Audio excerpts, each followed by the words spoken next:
नमस्कार दोस्तों, मेरा नाम है चेतन सिंह परिहार और आज मैं आपको बताने वाला हूं कैनन के DSLR 80D कैनन 80D के बारे में, उसका एक रिव्यू। तो देखिए, ये कैनन का जो कैमरा है कैनन 80D EOS 80D, ठीक है, शायद आपको यहाँ पर दिख पा रहा हो, ठीक है। और कैमरा जो है वो देखिए, सबसे बड़ी चीज़ रिकॉर्डिंग हो रही है इस वक्त निकॉन के D5600 से और रिव्यू में दे रहा हूँ कैनन के 80D का।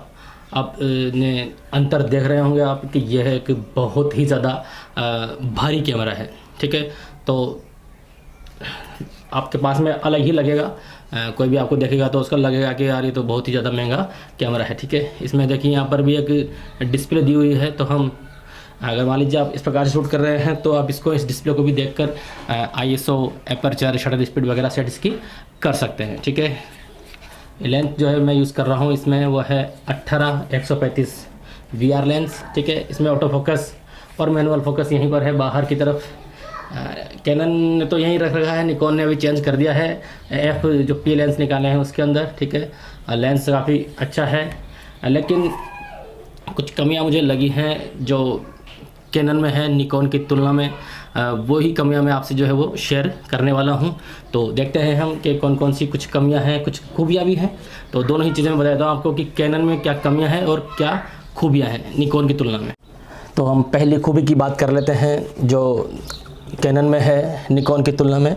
तो सबसे पहले तो देखो, थोड़ा सा जो लुक है वो हमें कैनन में प्रीमियम फील होता है निकॉन की तुलना में। निकॉन का जो प्लास्टिक है वो थोड़ा सा अलग तरह का प्लास्टिक आता है और कैनन का जो कैमरे की जो बॉडी दी हुई है वो थोड़ी अलग तरह की हमें लगती है जब हम इसको हाथ में लेते हैं।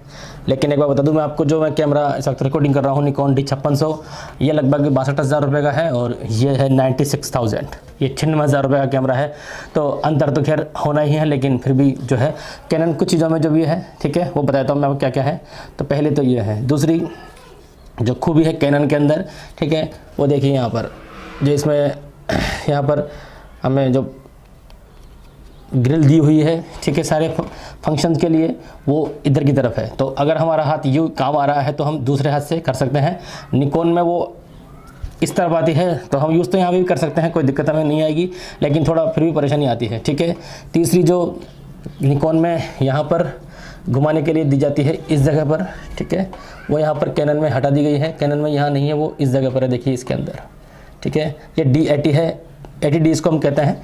तो इसके हिसाब से बता रहा हूँ मैं आपको। और चीज़ें देखते हैं इसके अंदर, तो जो डिस्प्ले की है क्वालिटी वो भी प्रीमियम फील होती है हमको।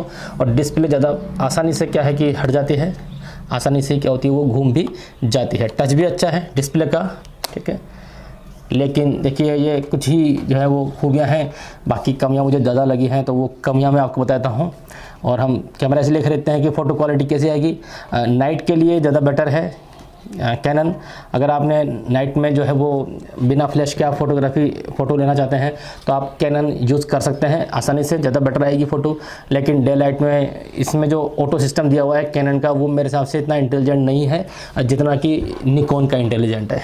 तो निकॉन ज़्यादा बेटर क्वालिटी हमें ऑटो मोड पर प्रोवाइड करा पाता है कैनन की तुलना में। और दूसरा जो सबसे बड़ी कमी मुझे लगी है कैनन की, मैं 2 दिन से या 3 दिन से इसको यूज़ कर रहा हूँ लगातार, लेकिन फंक्शन इतने ज़्यादा इसके इतने ज़्यादा हार्ड हैं कि हम इसको, मान लीजिए आपको कैनन का यूज़ करना है तो आपको इसके लिए एक प्रोफेशनल फ़ोटोग्राफी सीखनी पड़ेगी, या आपको बहुत ज़्यादा इसमें ये मान लीजिए कि कैमरे में घुसना पड़ेगा, क्योंकि कैनन जो है उसके फंक्शन इतने ज़्यादा कॉम्प्लिकेटेड हैं कि हम समझ ही नहीं पा रहे हैं। निकॉन जो फंक्शन दे रहा है हमको, वो इस प्रकार से प्रोवाइड कराता है कि हम उसको आसानी से समझ सकते हैं। कैनन की हर चीज़ ही अलग है, जैसे कि आप शटर स्पीड जैसे कि हम उसमें यूज़ करते थे, देखिए मैं बताता हूँ आपको, एक सेकेंड।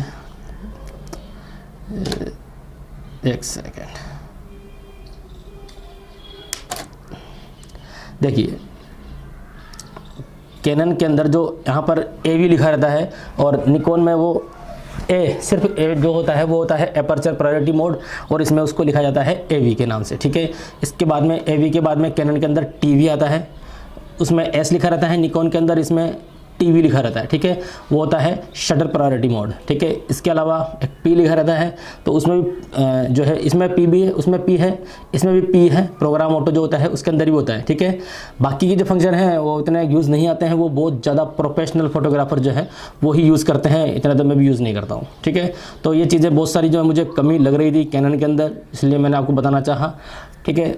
और सब देखिए सबसे बड़ी कमी तो यही है कि आप इसको ऑपरेट करने में ही परेशानी आ रही है, तो मुझे तो बहुत ज़्यादा परेशानी आ रही है। ये मेरे किसी दोस्त का है कैमरा, तो उसने मुझे बताया कि पहले तो आप देखो, तो मैं सोचा कि क्यों ना आपको एक रिव्यू बना के बता दूँ कि हमें जो है अगर आपको फ़ोटोग्राफी इतनी अच्छी नहीं आती है, या आपने कोर्स नहीं कर रखा है, या आप बहुत ही ज़्यादा मतलब फ़ोटोग्राफी इतनी ज़्यादा आपको समझ नहीं है, फ़ोटोग्राफी के बारे में बहुत डिटेल में आप नहीं जानते हैं, तो आप निकॉन ही यूज़ करें, कैनन का यूज़ बिल्कुल भी नहीं करें।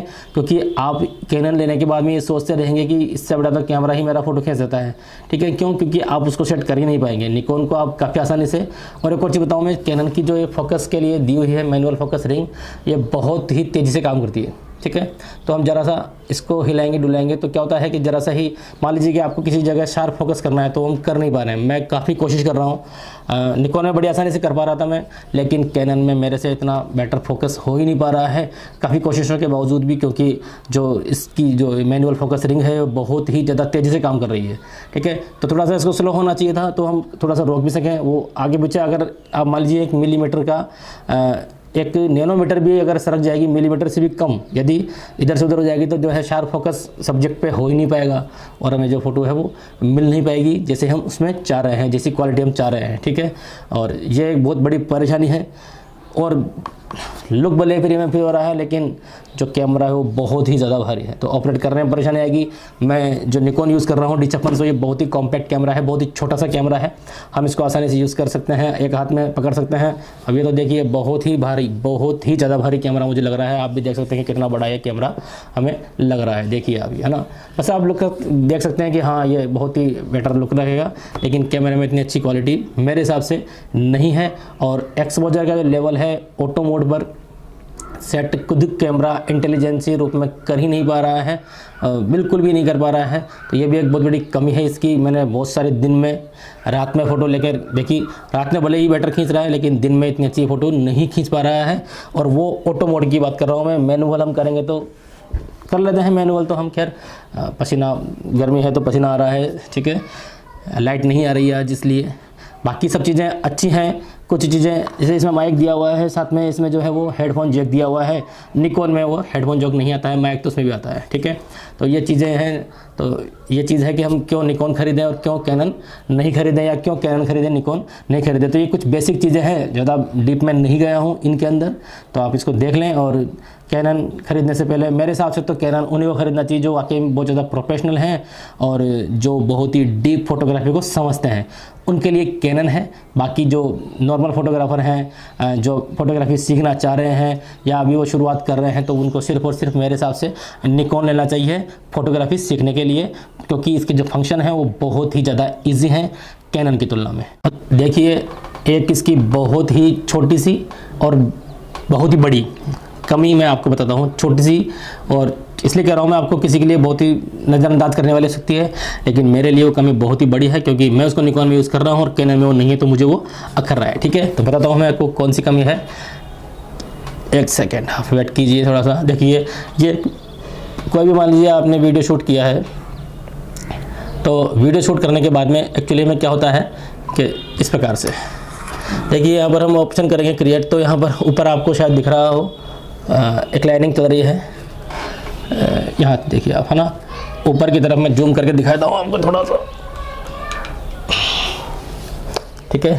तो ऊपर जो लाइनिंग दिख रही है यहाँ पर, तो हम क्लिक करेंगे तो वीडियो तो पॉज दोबारा से जो है पॉज तो हो चुका है, यहाँ पर से देखिए चल गया है, रुक तो जाता है लेकिन दोबारा से यहाँ से प्ले नहीं हो रहा है, ठीक है। प्ले करने के लिए हमें नीचे ही दबाना पड़ता है, निकॉन में वो प्ले हो जाता है वापस से, ठीक है। इसके अलावा देखते हैं दूसरा जो है के पॉज होने के बाद में देखिए यहाँ पर हम इसको आगे नहीं बढ़ा सकते हैं। आगे बढ़ाने के लिए हमें नीचे क्लिक करना पड़ेगा यहाँ पर, तो वो आगे पीछे होगा। जबकि जो निकॉन है हम उसमें क्या कर सकते हैं, जैसे मोबाइल में हम आगे पीछे सरकाते हैं, ठीक उसी प्रकार से हम निकॉन में जो है वो वीडियो को आगे पीछे सरका सकते हैं। मान लीजिए आप 25 सेकंड में जाना चाहते हैं, आप 25 सेकंड में चल जाएँ, आप 26 में जाना चाहते हैं 26 में चल जाएँ, आप 27 जाना चाहते हैं 27 चल जाए, चाहे 41 में जाए, किसी भी जगह पर आप क्लिक करेंगे और वो आगे उतना ही रख जाएगा। ठीक है, जैसे मोबाइल में प्ले होता है वीडियो इस प्रकार से, लेकिन इसमें ऐसा नहीं हो रहा है। ठीक है, ये भी एक छोटी सी और बहुत बड़ी कमी मुझे लग रही है।